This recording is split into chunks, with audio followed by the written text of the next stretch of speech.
Hi everyone, my name's Anne-Marie. Welcome to this card making project. Today we're going to make a gorgeous Spellbinders card, and everything I do use will be on my blog, so check it out.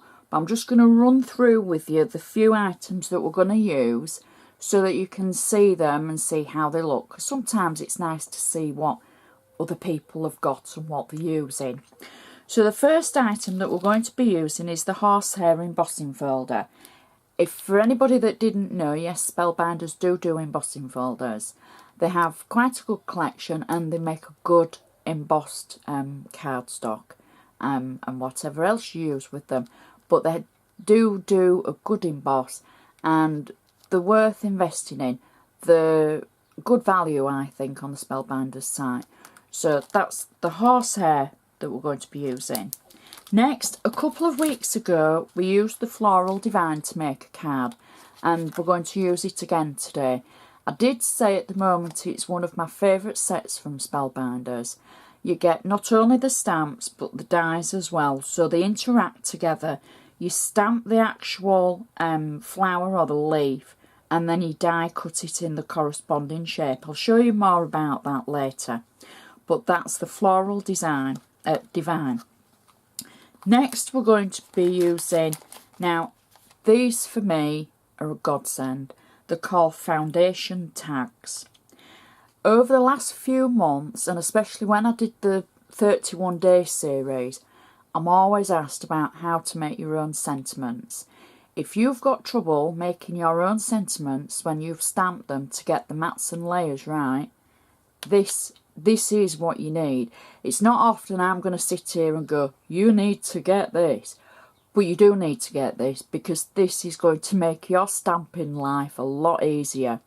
If your stamp will fit in the smaller section of the tags, then this is going to be perfect for you, because you can make the easiest mats and layers.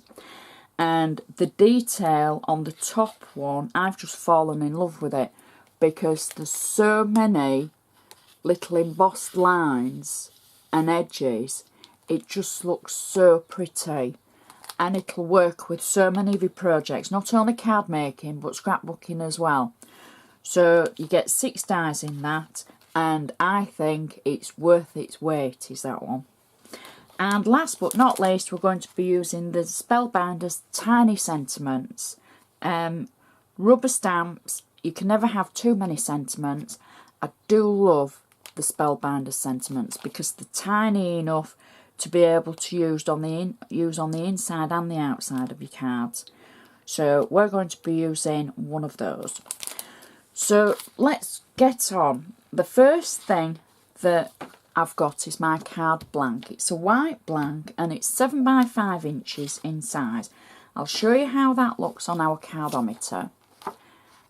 There it is, that's where it sits, just below the A6 size, sorry, the A5 size.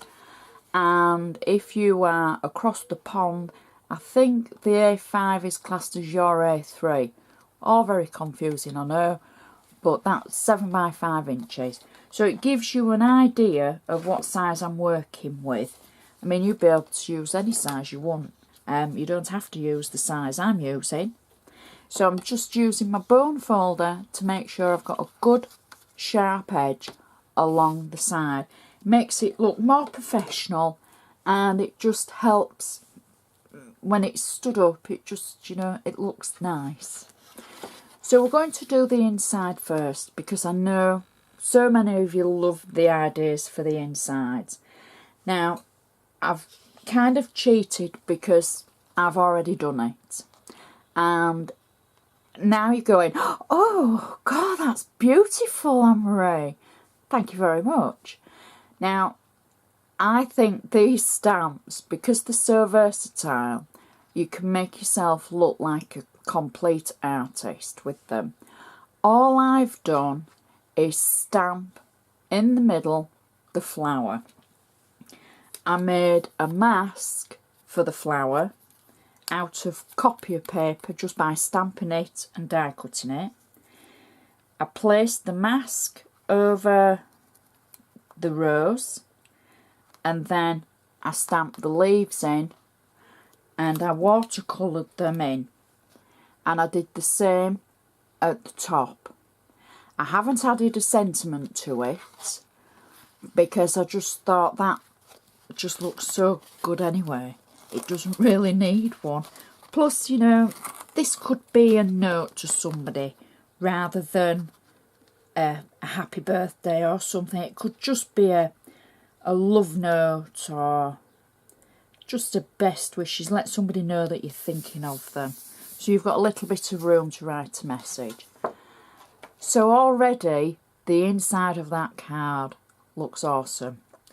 So now we're going to do the front, and hopefully we can make the front look as awesome as the inside.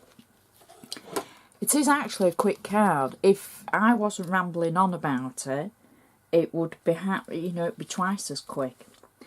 So the first thing I've done for the outside is I've got a piece of black card and I've half embossed it. Well, I'm saying half, it's about 3/4. I've just popped it in the embossing folder, the horsehair one that we looked at the beginning, and then I've pulled a section out at the bottom, so it's roughly maybe 2 inches there, and I've just embossed the top half. There is a reason for this, which I'm sure will become all apparent.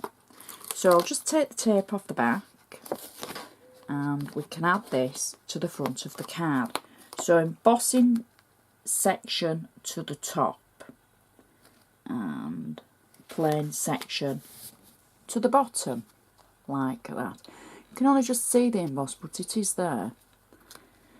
So next what I've done is I've used my handy Xyron machine to pop a few things through, and I've left them on because I want you to see me peel them away.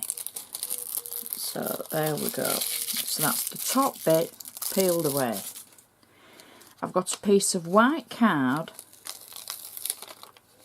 that I've watercoloured the edges, and I've watercoloured them in a lemon, and I'm just going to attach that to just about where the embossing starts, and take it all the way across like that. And then I've got a piece of black metallic card, and I've just wrapped a piece of red ribbon around it, and again peel it away from the back of the Xyron feed, and I can place that through the middle of the white card that's got the lemon edges. There we go. So already it's got a little bit of impact from the colour that we've added for the border. So next what I'm going to do is I'm going to add my bow next. I know I normally add them at the end, but I want it at this point, I think. And I think we'll add it at this side, like that. It's just on double-sided tape, it's not on 3D foam. So next, this is where I've been able to play. So I stamped and die cut lots of the flowers, and when I'd stamped them, show you them the right way around, I watercoloured them. I've actually used the watercolour card for this, actually, just because I wanted the graduating effect on them. So all you simply do is rubber stamp them. I used a black StazOn ink, and then I watercoloured it, and then using the dies I just ran them through the die cutting machine. You can see there the holes that I've made to die cut the ones I wanted. So then I've got them on 3D foam and a little bit of tape. So the first one I'm going to add is my rose flower.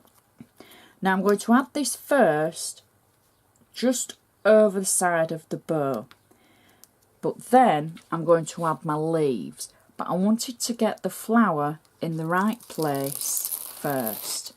So I've used my handy Xyron machine, and this was the sticker maker for the leaves.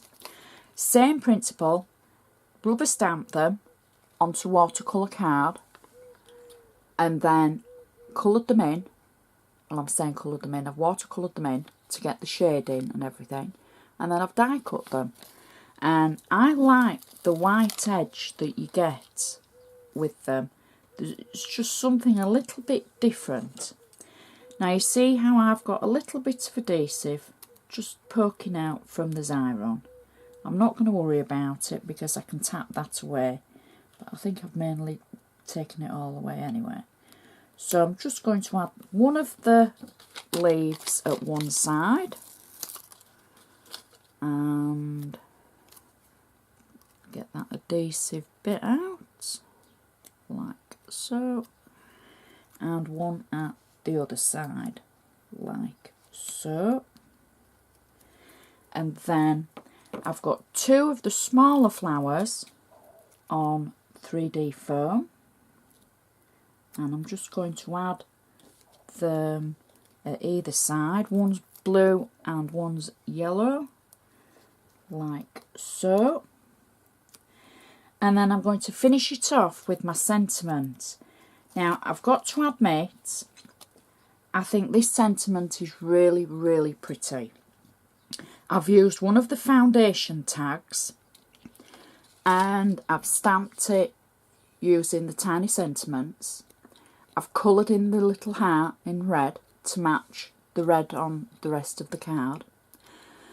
And then using watercolour, and this wasn't watercolour card, this was normal card, I've tapped the edge with the yellow marker, and I think you've seen before I've got the Curatech watercolour pens, and then I've just run my water brush along the edge to spread the colour, just so it tints it and matches with everything else that we've got. And I'm simply going to add my sentiment there for the card, and that finishes it off perfectly. I really do like the Floral Divine stamps because they're just so versatile. That's kind of vintagey, even though the front is very modern. It still works with it, because I haven't added the brighter colours into the centre. But it just looks so pretty. It stands up nicely. A good mantelpiece pleaser, as we say. It'll go in a normal envelope because you haven't got any added thickness. And it is just a gorgeous card to make. Nice and easy. And it does look like you've spent so much time on it. The longest time you'll take is watercolouring and cutting out your flowers. But it all comes together so quickly. I do hope you've enjoyed watching this, and I hope it's given you a few ideas.